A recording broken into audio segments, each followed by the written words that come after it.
ഇവിടെ യാതൊരു സഹകരണവും ഇല്ല, ആരെ അടുപ്പിക്കുന്നില്ല, സഹകരണമില്ല. പിന്നെ ആൾക്കാരെന്തോ പറയാന്, മന്ത്രവാദം ഉണ്ടോന്നൊന്നും നമുക്കറിയത്തില്ല.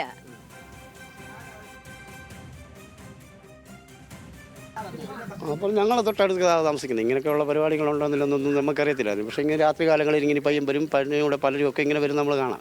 അപ്പോൾ ഞങ്ങൾ ജ്യേഷ്ഠൻ്റെ വീട്ടിൽ വരുന്നതാണെന്ന് പറയും, നമുക്കറിയത്തില്ല. ഇപ്പോൾ ഒരു വീട്ടിൽ വരുന്ന ഒരാളോട് നമുക്ക് ചോദിക്കാൻ പറ്റുമോ നിങ്ങളെന്തിനാ ജ്യേഷ്ഠൻ്റെ വീട്ടിൽ? പക്ഷേ ഇപ്പോഴാണ് ഇന്നലെ പോലും ഞങ്ങൾ ഇതിൻ്റെ ഗൗരവം മനസ്സിലായില്ല. പക്ഷേ ഇന്നലെ പോലീസൊക്കെ വന്ന് ഇങ്ങനെ പറഞ്ഞപ്പോൾ ഞങ്ങൾ ചോദിച്ചപ്പോൾ പറഞ്ഞു അതിൻ്റെ ഗൗരവം നിങ്ങൾ പിന്നീട് മനസ്സിലാക്കിയോളൂ എന്ന് പോലീസുകാർ പറയുമ്പോഴാണ് ഞങ്ങൾ ഇതിൻ്റെ സത്യാവസ്ഥ അറിയുന്നത്. ഇപ്പോഴും ഞങ്ങൾക്ക് ഇതിൻ്റെ ഗൗരവത്തെക്കുറിച്ച് മനസ്സിലായിട്ടില്ല.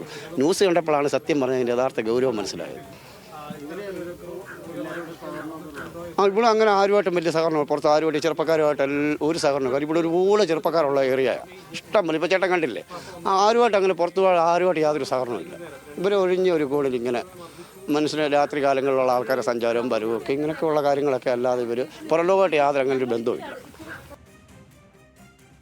ഈ അയൽവക്കക്കാരും മിണ്ടത്തുമില്ല, അല്ലാതെ ആരും ഒരു സഹകരണമില്ല അവരോട്. അവൾ മിണ്ടിക്കൊണ്ടിരിക്കുന്നവരെ കൂടെ അവൻ വിലക്കും.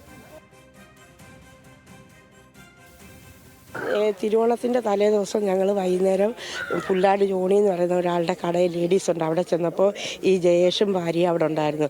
അപ്പോൾ അവർ ഒരുപാട് സാധനങ്ങൾ മേടിച്ചു. അപ്പോൾ ബില്ല് വന്നപ്പോൾ 7000 രൂപയുടെ ബില്ല് ഇവരന്നേരം 7000 രൂപ എടുത്ത് കൊടുത്ത് അപ്പം പറഞ്ഞു നമുക്കിനി ആ തുണിക്കടയിൽ കയറാമെന്നും പറഞ്ഞുകൊണ്ട് അവർ അങ്ങോട്ട് തുണിക്കടയിലോട്ട് പോയി.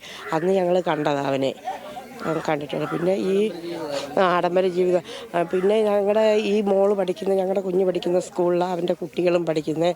അപ്പം നല്ല പരിചയമായിരുന്നു. അപ്പം കൊച്ചു സ്കൂളിൽ പോകുമ്പോൾ അവിടെ ഞങ്ങളുടെ വീടിൻ്റെ താഴെ അവിടെ വരും, വന്നിട്ട് ചോദിക്കും ചേച്ചി സ്കൂളിൽ വരുന്നുണ്ടെന്ന് പറയും. അപ്പോൾ ഞങ്ങളങ്ങനെ ഒരുമിച്ച് പോകാറുണ്ടായിരുന്നു. അപ്പോൾ എപ്പോഴും 24 മണിക്കൂർ ഈ പെൺകുട്ടിയുടെ കയ്യിൽ ഫോണാണ്.